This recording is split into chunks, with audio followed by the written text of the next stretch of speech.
This morning I received a letter of resignation from Bill Peters, which I accepted. Effective immediately, Bill Peters is no longer a member of the Calgary Flames organization. What I'd like to do over the next few minutes here is just give you an overview of the timeline of events the last 3 or 4 days, give you some insight into what's taken place. Please bear with me and please understand that there's information that I can't get into. There may be questions that I cannot answer. But as we've attempted to do throughout this process, we'd like to be as open, honest, and transparent as possible. On November 25th in Pittsburgh, during the game, I was made aware of a tweet on social media from Akeem Alou. Post-game, I immediately met with the media, informed them that we were aware of the allegations, obviously something that we take very, very seriously, and that we would immediately begin a review of the entire incident and issue. Post-game, prior to departing to Buffalo, I made a call and contacted Akeem Alou, which was the first of 2 conversations that I had with Akeem throughout this review. On the plane, we were going from, where were we going? We were going from Pittsburgh to Buffalo. I sat with Bill and questioned him about the incident in question and had a long conversation with Bill traveling to Buffalo.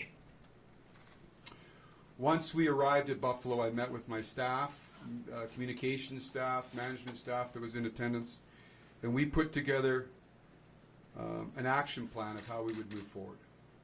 And the 3 critical areas that we felt that we had to have on that plan is, number 1, was to conduct a full review of the situation, of the allegation, of the incident. And it had to be thorough. I've been criticized a lot over the last 3 to 4 days that things have not moved quickly. They've not moved in a timely fashion. If I've not met anyone's time agenda, I apologize, but it was more important to make sure that we get all of the information. This was something that needed to be handled correctly. It needed to be handled in a timely fashion, but I was not going to trade carelessness for thoroughness. Second part of our action plan was dealing with our team. We were in the middle of a road trip dealing with young men that were made aware of this allegation. I met with the team on a number of occasions. Number 1, needed to provide support to our players, needed to provide information and updates. We checked to see if there was any situations in our team where people were put in situations that they were not comfortable with. There were none. But dealing with our team was important. And then third part of this was dealing with the media. We tried to give you as much update as we can, as regularly as we could, with as much information as we could. The media speaks to our fans, speaks to our stakeholders, and we thought it was very, very important that everybody was kept up to speed on this process. It may not have been perfect, but we tried our very, very best. Later that night, too, I communicated with Bill that he would not be part of the team. You know, on the immediate basis, we had a practice the next day, and that he wouldn't be taking care in practice, or be taking part in practice. November 26th really started the review here. Obviously, the allegations took place in Rockford. I contacted and tracked down various members of the organization, 5 players that were part of that team, management of the Chicago Blackhawks, management at that time of the Rockford IceHawks, members of the Rockford IceHawk coaching staff. I again met with our players on the 26th, and we also prepared for the game that was going to take place on the 27th. That was at that time now on the 26th, informing Jeff that he would be coaching, moving Craig Conroy down onto the bench with Ryan Huska and Marty Jelena,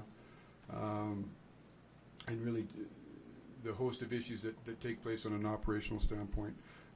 Later that day and into the early evening, I became aware of allegations that took place in Carolina. On the 27th, now we'll move to, I met with Bill, informed him that he wouldn't be traveling with the team, that we would fly him home to Calgary, which he did on November 27th. And at that time, I made contact with past and current members of the Hurricanes management staff, as well as the player that went public with allegations of contact. And these things take time. Players are all over former players are all over the globe, so we tracked him down and spoke with him. We played that night on the 27th in Buffalo, and during the game I received a letter from Bill, which also went out publicly as a statement that was addressed to me. Yesterday, we arrived early hours on the morning of the 28th. I gathered sort of the information put together the information that we had been gathering, obviously communicating both internally to the people within our organization, senior management, ownership. Throughout this process was involved and communicating regularly with the league, and continued to follow up on calls that I needed to follow up with. That brings us to today and the resignation letter that I received from Bill this morning. I conclude this of saying the subject matter that we've been dealing with over the last 3 days is difficult, it's hard, and it does not in any way reflect the core values of the Calgary Flames. It's been a difficult time, but we are going to move forward. Jeff Ward will be our interim coach. I met with our players this morning, and we're ready to move beyond this and focus on the game on the ice.